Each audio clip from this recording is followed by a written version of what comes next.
বাচ্চাকে যে child specialist, বাচ্চার নাম কি? বাচ্চার নাম হচ্ছে পাহাড়ি ঘোষ। তো তুমি বাচ্চার বাবা? হ্যাঁ, বাচ্চার বাবা হই।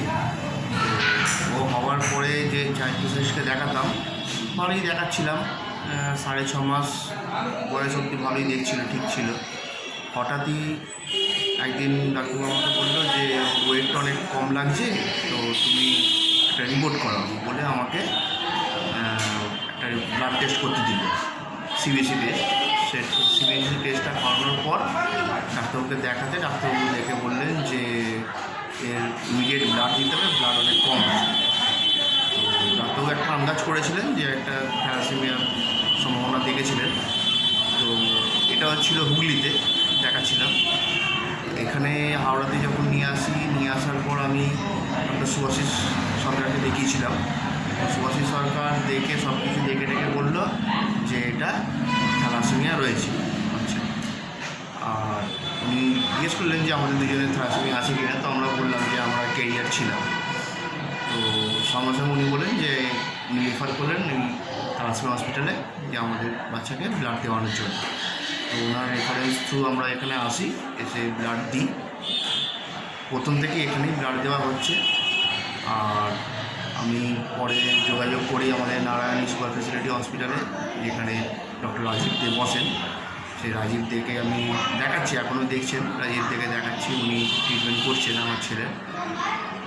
তো আমরা প্রথমে তো যখন বাচ্চা হয় তখন আমাদের যে থ্যালাসেমিয়া টেস্ট করিয়েছিল দুজনের, তো যে ডাক্তার দেখছিল সেই ডাক্তার আমাদের কোনো রকম কোনো থ্যালাসেমিয়া দুজনে ক্যারিয়ার ছিলাম সেসব কিছু বলেনি। মানে এটা ডেলিভারি হওয়ার আগে? ডেলিভারি হওয়ার আগে যখন আমার ওয়াইফ প্রেগনেন্ট ছিল 2-2.5 মাস, তখনই রিপোর্টটা করেছিলাম। উনি দেখে বললেন না সব ঠিক আছে বলে ছেড়ে দিয়েছিলেন।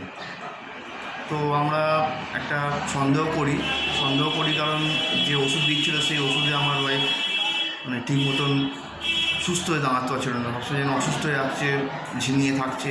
তো আমি ডক্টর চেঞ্জ করার পর যখন ডাক্তার দেখছিল তখন 4.5 মাস 5 মাস প্রেগনেন্সি চলছে। তো সেই সময় সেই ডাক্তার দেখে বললো তোমাদের থ্যালাসেমিয়া রিপোর্ট করানো আছে? আমি হ্যাঁ করানো আছে। তো উনি আমাদের রিপোর্ট দেখলেন, দেখার পরে তো উনি দেখে বললেন যে তোমরা তো থ্যালাসেমিয়া ক্যারিয়ার আছো, তো তোমাদের যে ডাক্তার দেখছিল সেসব কিছু বলেন? আমি না, উনি তো সেসব আমাদের কিছু বললেন না, উনি বললেন না সব ঠিক আছে। তো উনি আমাকে তখনই বলেছিলেন যে না, তোমরা যেহেতু ক্যারিয়ার আছো তোমাদের এটা বাচ্চা থ্যালাসেমিয়া আসতে পারে, তবে সেটা বাচ্চা হওয়ার পর নাও বুঝতে পারো, 6 মাস পর হয়তো বোঝা যেতে পারে। তো সেরকমই হয়েছে, 6 মাস পরে আমরা বুঝতে পেরেছি। তো আশা করি আমি সবাইকে অনুরোধ করবো একটাই, যে যখনই প্রেগনেন্সি হবে 1-1.5 মাস 2 মাসের মধ্যে থ্যালাসেমিয়া রিপোর্ট থাকলে বা না থাকলে করিয়ে নিয়ে ডাক্তারের সঙ্গে সেই পরামর্শ করা উচিত যদি ক্যারিয়ার থাকে। তো আশা করি সেই ডাক্তারের সাথে পরামর্শ করলে পরবর্তী নেক্সট জেনারেশন যে আসছে তার লাইফ হয়তো আরও ভালো থাকতে পারে। এটা ভালো কথা বলছো। এটাই আমার বক্তব্য, যাতে ডাক্তারের সাথে সব কিছু কনসালটেন্ট করে ব্যবস্থা করা হয়।